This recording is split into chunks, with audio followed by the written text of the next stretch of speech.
My next guest, right with me in the studio, is Claudia Clare, who's a ceramic artist, a very, very good ceramic artist. I thought of you this morning when I was drinking my morning coffee from Geese Preparing to Fly. Oh, were you? Yes, I was. You have one of the mugs. I do have one of your lovely Geese Preparing to Fly. There's a whole... Yes. A few different ones, isn't there? Yes.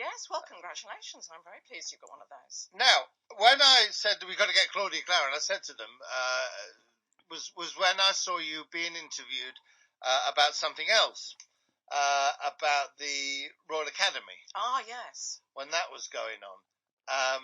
And I said, I would like to talk about that. We'll get someone on, because it shocked me that this whole business was going on. I don't understand the woke culture, but I don't rise up against it, because I feel I'm too old. It's not my place really to argue. But where it bothers me is in universities. Yeah. I never went to university, but I've always looked at them as well, what a wonderful place where you can go and say anything you want. Yeah. And debate it. I've always done. And the other place, of course, is the Royal Academy. When I thought, well, surely artists can do everything. They're not in the same set of rules. Yeah. But they had this thing with Chester Wall where they. Yeah. And then, I don't know if it was a direct result of your interview that you did about it, they then backtracked. Well, they furiously, backtracked. Yes, they did. Well, they did the right thing. They had to. They moved preemptively. They moved much too fast. They responded far too quickly to a very small number of trans activists and just did a knee-jerk reaction without thinking about it, landed themselves in a heap of trouble. And I mean, they must have been just so ill-informed and so out of touch. They just didn't realise quite what a hornet's nest they were treading into. Well, this is the problem with all this, and that's not what we're here to talk about now, because that seems to have been being resolved. Happily, is that very often you turn on your radio or look at your television and it will say the Royal Academy has this, or Cambridge University has, and you think, are you aware that this might be a very, very small clique, a small cadre within that organisation that has made this decision? Exactly. And the organisation is far too big to react in time. Yes. And by then the damage is done. Exactly. So anyway, that was that one.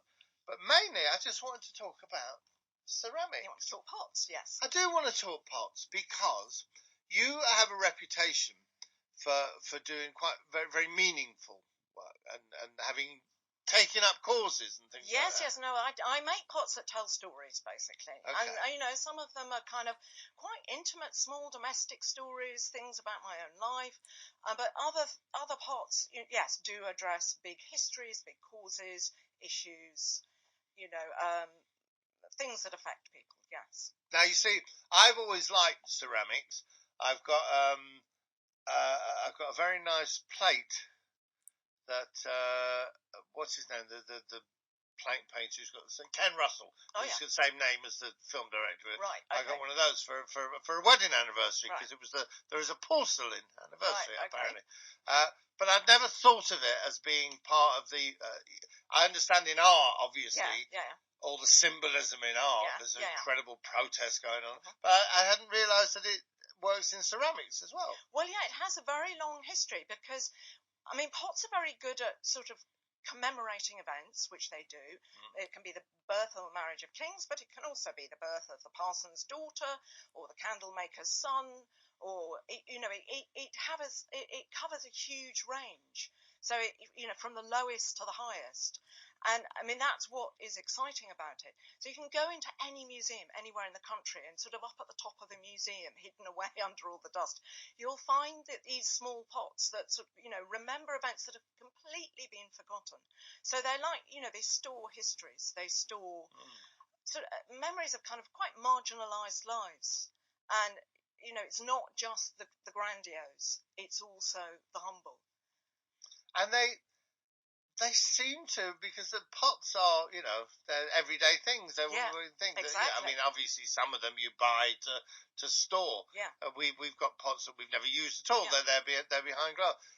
But most of them, and what's wonderful, what I love to see is they survive, don't they? They really do. I mean, it's not a coincidence that's why, that is what is in our museums, including shards. I mean, obviously, pots that go back thousands and thousands of years classicists actually study the social life of the ancient Greeks and Romans from pots. That's one of their major sources of information.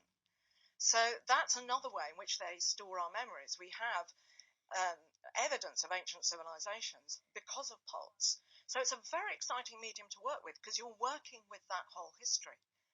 First time I saw anything of yours, I was in Wood Green, and I came home and I said, I've just seen something really weird. And she said, okay, what you've been in Wood Green, that's no surprise. But I said, well, it's this beautiful big pot, but it was broken. Ah, yes, my broken and mended pots, yes. Tell us about that. Well, okay, so I break pots. There has to be a good reason. Sure. So, it's really a metaphor. So it might be in order to, as it were, express a very traumatic story. So that expression, I was shattered. Now I'm piecing myself back together. So it's taken from that idea. So I've been working, for example, with a group of sex trade survivors and also women who are still, surviving but exploited in prostitution, and they're trying to find ways out, but they are starting to talk. So I've been working with them. It's called an exiting service. It's a small charity in King's Cross, which provides support to women and does help them to find ways out and helps them towards a life with many more choices. And so they asked me to make a collection of pots and then to get them to as big an audience as I could. So those are very traumatic stories. Those are stories of trauma and survival. So what I do is that I start building the pot, and I will start painting images on the inside of the pot as I build up. And then I complete the pot, I paint the outside of the pot once it's complete, then it dries out, it's fired, and after that first firing, then I smash it. And that's actually quite a painful thing to do. It must be. And it's best done. What I've discovered, mainly through doing this project, is that actually, if I can do it as part of an event, an event where, say, survivors talk about their lives and they get to talk about the reality of this experience. After a minute's silence, we smash the pot, and it's hugely powerful. And then I then collect up the shards, glaze them, put them back together in the studio, and I leave gaps so that you can see the images on the inside. So that's the point of painting the inside as well. And also so you can see that you never rebuilt perfectly. Exactly. And that's really key. I have to say, it was an incredibly... I came home in my quite unsophisticated way trying to explain it to my wife, who got on the end of it much quicker than I did. It's an incredibly powerful image. Well, thank you. I'm glad you think so. I think it is too. That yes. It's been smashed. Because you think someone smashed that. That was made, and then it was smashed. Yeah. And it is. It was a very powerful image. It is. It's not easily done. Yeah. So, listening to you talk about this and some of the other points that you were making when you were talking about the Royal Academy, you said something else about. It's too. Sexism in it. It wasn't just about that, but it was that. And then I read about Earth Goddess. Sandy Brown piece. Sandy Brown, yes. And she's made this fantastic. The St. Austell. Sandy Brown.